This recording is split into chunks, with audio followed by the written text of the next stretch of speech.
Hi, and welcome back to a Minecraft Bedrock beginner's guide video. Today we're going to be going over enchanting. You can see the enchanting table already beside us, so I'm going to show how to make that, how to make sure you maximise the enchantments that you can get. And if you stick around to the end of the video, I'll show you how you can get the mending enchantment, which you can't get from the enchanting table setup.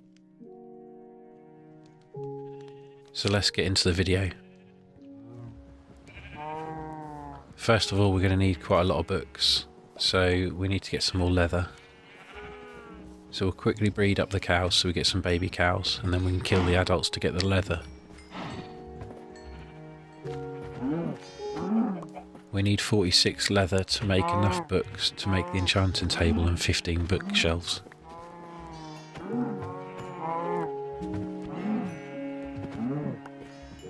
Now we have what we need, let's go and make the enchanting table.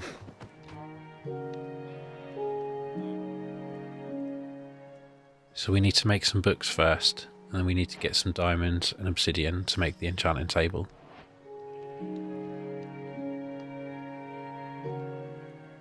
So there it is, 4 blocks of obsidian, 2 diamonds and a book.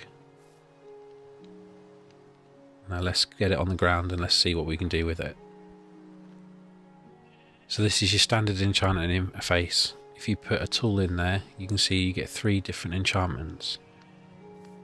These are all greyed out and you can't actually do anything with them yet because we need some lapis, so we'll quickly go and grab some.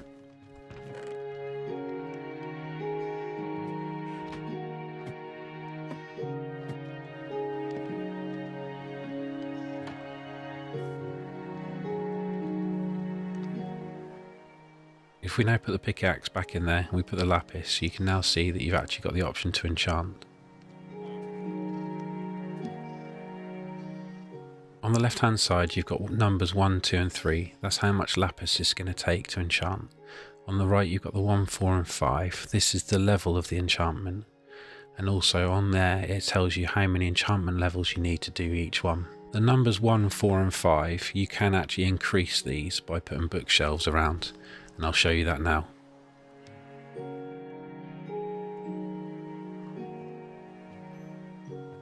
So I've now made 5 bookshelves, so we'll move this and I'll show you what effect that has on it.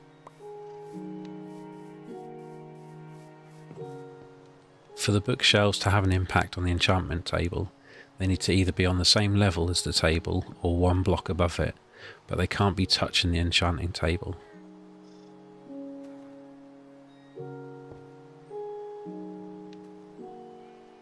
So if I place the enchanting table here and put my tool in again, you'll see that those 1, 4 and 5 numbers have now increased, so we've got a 3, 7 and a 10. This still isn't the maximum level enchantment, so let's go and get another 10 bookshelves.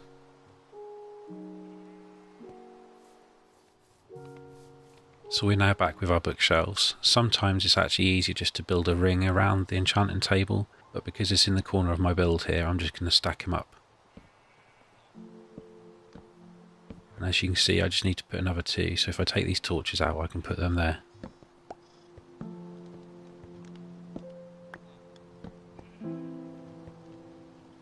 So let's now have a look at what we get. So if we chuck the tool back in there, you can see we're straight up to level 30 and Fortune 3. That's actually quite a good enchantment, so I'm going to put that on my pickaxe now. Fortune 3 and Unbreaking 3, that's even better. So Fortune 3 just means that when you're mining ores, that sometimes you get up to 2 or 3 times the amount of ores. Unbreaking just means that the tool actually lasts longer. Sharpness on an axe just makes it stronger as well. So there you can see that it went from a +6 damage to a +9 damage. As you can see, as also part of the enchanting, my XP levels has dropped. I was on 35 but now I'm 29. So every time you do a max level enchantment it takes 3 levels off your XP as well. So at the moment we can't do a max level enchantment on this helmet.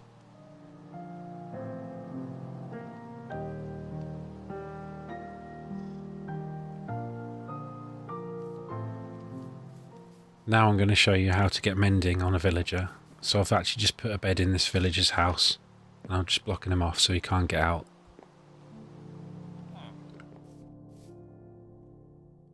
So to get mending we need a librarian.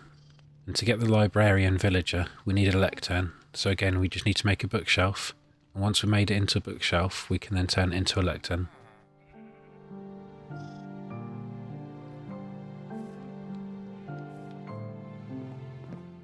So we'll now put the workstation down in his house. You'll see that the green particles for the workstation come up. So this one's a leather worker, but as we then come out of the room it does actually change. So he's now a stonemason. He's attached to the stone cutter we've got underneath our house, so if we take that out of the way, then hopefully he might change into a librarian.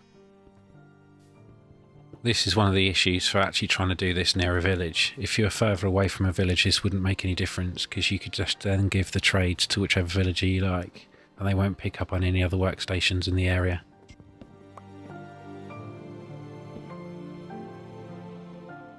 As you can see, he's not picking up the trade, so there's someone else in the village that's actually connecting to this workstation. So I've just come more into the village to find out where he is, and there's the librarian. So we'll just check to make sure he's not actually trading what we want him to. We also have a villager here called a nitwit, which is the one in the green top. These are useless because they don't actually take on any trades at all. So we'll get rid of the nitwit and we'll get rid of the librarian, and hopefully the villager that we've got will actually attach to that workstation. But as you can see here, another villager has actually just now gone and turned into a librarian as well, so we'll go and check them out.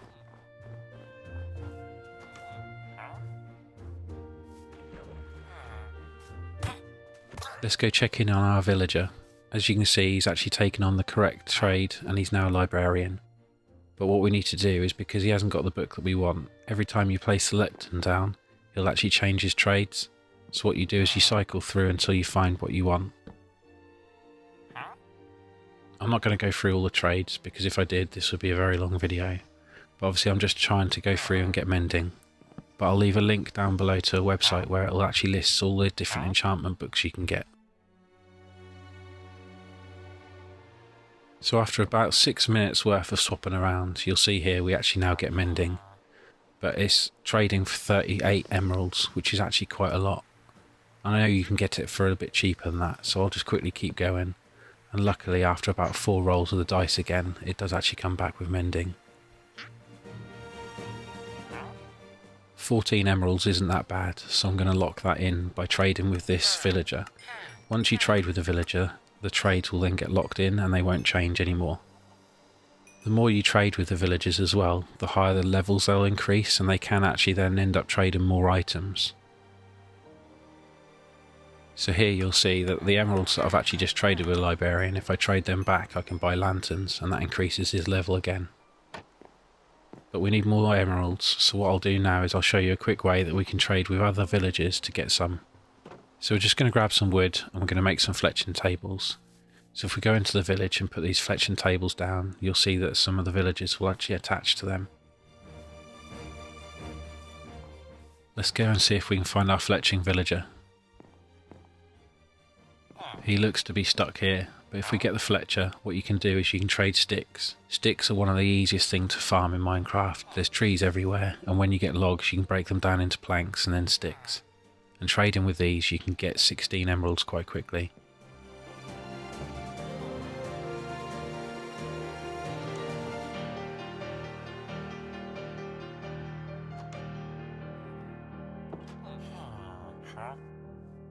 So here you can see with the sticks how quickly it is just to trade with them. I'll keep going until I've got 16 and we'll go back to our villager. Now we're back to our villager, you can see that we can actually do some more trading, so I'll trade some more paper and get some more, and then we'll buy some mending books. You can see here with the XP orbs, it actually gives you XP every time you trade with villagers as well, so it's quite a good way to get some XP. So I've crafted 3 books here, and I've also done a bit more trading, so I've got 50 emeralds, so I can actually buy 3 mending books. So now we have our books, we've got one last thing we need to craft. We need to make an anvil so we can actually attach the enchantment to the tools or armour. So first of all we need to craft 3 iron blocks to make the anvil, and then 4 bits of iron make it.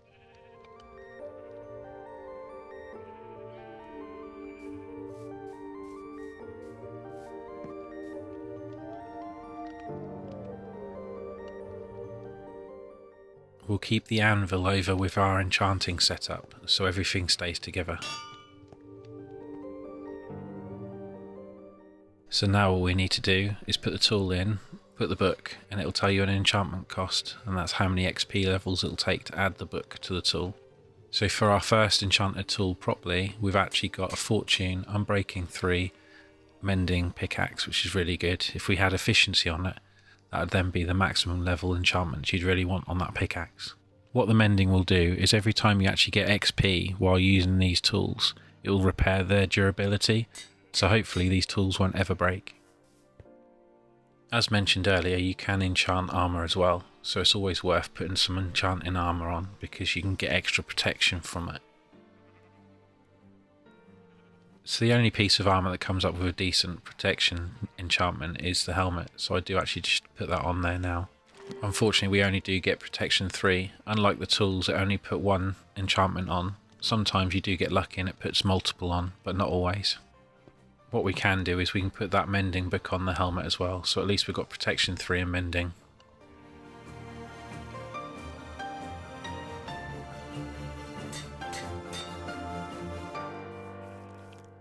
Another great thing what you can do with anvils, you can actually name tag things. If you use a name tag, you can actually name it something and then you can give it to a villager or a mob or something like that, and that'll take that name. You can also name tools as well, just so you can identify them easier. If you do this, this will take 1 experience level, but sometimes it's worth doing. As this villager is only going to be used for mending, we might as well call him Fix It Felix. So that's where I'm going to end the video. Hopefully I've shown you the basics on how to enchant your tools and armour, and also how to get the best enchantment mending in the game. If there's any questions, please leave them in the comments below. If you've enjoyed this video, please leave a thumbs up and consider subscribing to the channel. I really need to get better at trying to work out these camera angles. But that's it from me. I'll see you on the next one.